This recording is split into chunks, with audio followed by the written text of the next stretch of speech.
Great day, grade 6 learners! This is quarter 2, module 2, detecting biases and propaganda devices used by speakers. I am Ma'am De La Torre and welcome to our English class. Thank you very much to the development team from DepEd Division of Davao City for coming up with this module.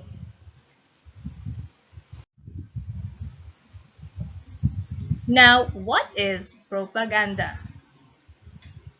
Propaganda is information used to influence the way people feel a certain way or believe a certain thing.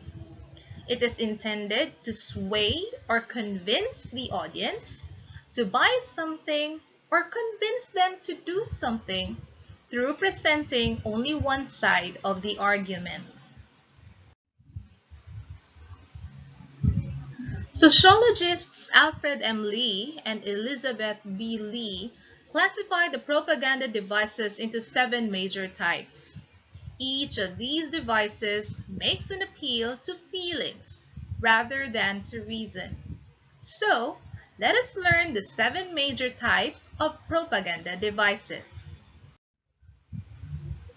Number 1, bandwagon.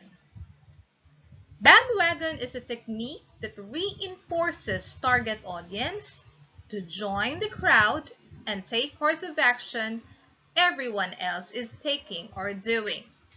For example, a toothbrush brand.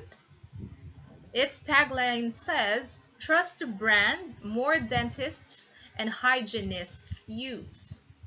So, if you will not use this toothbrush, it's like you're not one among hygienists who use this kind of brand.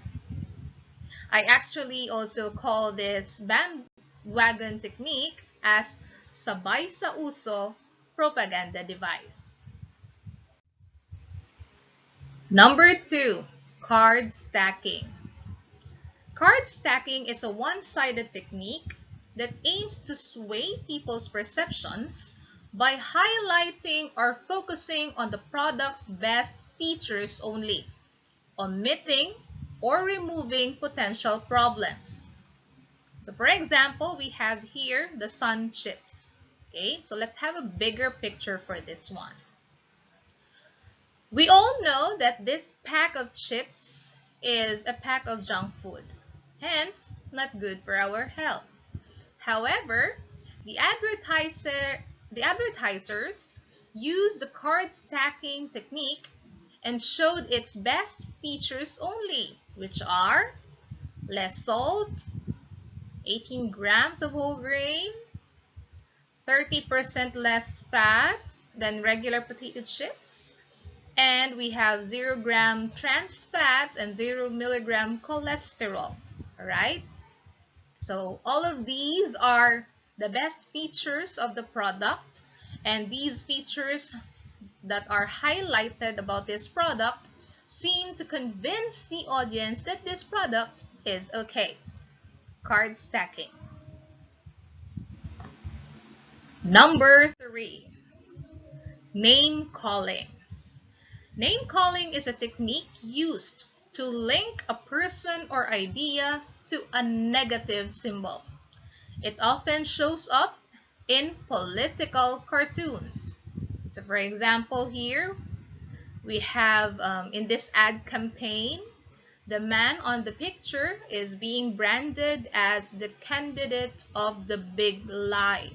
So for more context about this name calling example, you may type the link on your browser that is shown on the screen. Number 4, transfer. Transfer is an act of associating or relating a product to someone or something we like. This technique uses your feelings about one thing to get you feel the same way about something else. So for example, this lotion that has the tagline, "For smooth, glowing skin." Most Filipinas are born with kayumanggi complexion, right? That is why some women would like to have brighter or fair complexion. So in this ad or in this advertisement, the transfer here is that the product tends to relate to some women's craving of having smooth, glowing skin. And this propaganda technique also uses symbols or people to be associated to something else. So for example, a tutorial center is using Albert Einstein's picture to advertise its services. That is transfer. Number 5, testimonial. Testimonial is using a popular or well-known personality to endorse a product or service to target audience. So this soap product has Alden Richards, a Filipino or a popular Filipino celebrity, as the product's endorser. Now, most advertisements that we see on television or any form of media use the testimonial propaganda technique because of the great influence the TV personalities have among their fans. Testimonial.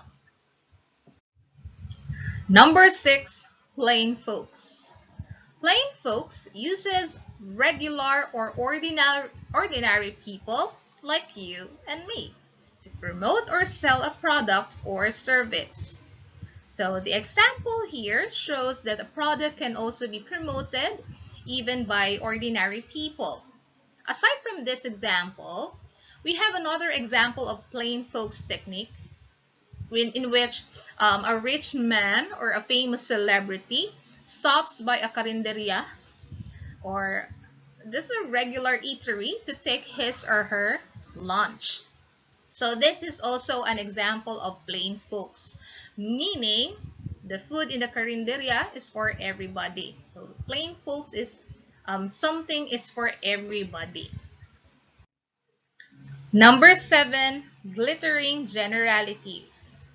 Glittering generalities is a technique used to persuade readers using words or ideas, or basically the use of empty words or words that just sound good, that appeal to their emotions instead of to logic or reason.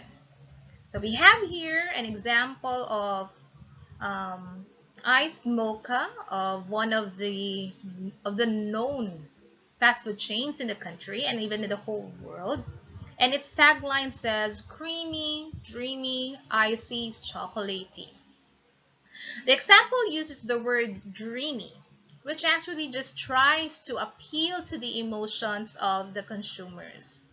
It also rhymes to the other words in the advertisement. And even if it actually doesn't really make that sense, or it doesn't really have that profound meaning in the tagline, it just makes the tagline sound good. Glittering generalities. Right? So we're done discussing the 7 major types of propaganda devices as classified by Alfred M. Lee and Elizabeth B. Lee, sociologists. Now let's review the 7 major types of propaganda devices. Number 1, bandwagon, meaning join the crowd, sabay sa uso. Number 2, card stacking, the use of the best features of the product, disregarding the bad features. 3, name calling, the use of negative labels or names to something or someone.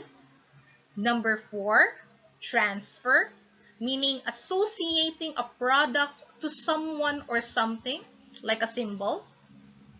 5, testimonial, the use of a famous personality or celebrity. Number 6, we have plain folks, which is something is for everybody. And number 7, glittering generalities, the use of empty words that just sound good. And these are the 7 major types of propaganda devices. Thank you for watching Grade 6 learners. I hope you have learned something today, about propaganda devices. This is Ma'am De La Torre saying keep safe, keep learning, and God bless us all. Bye!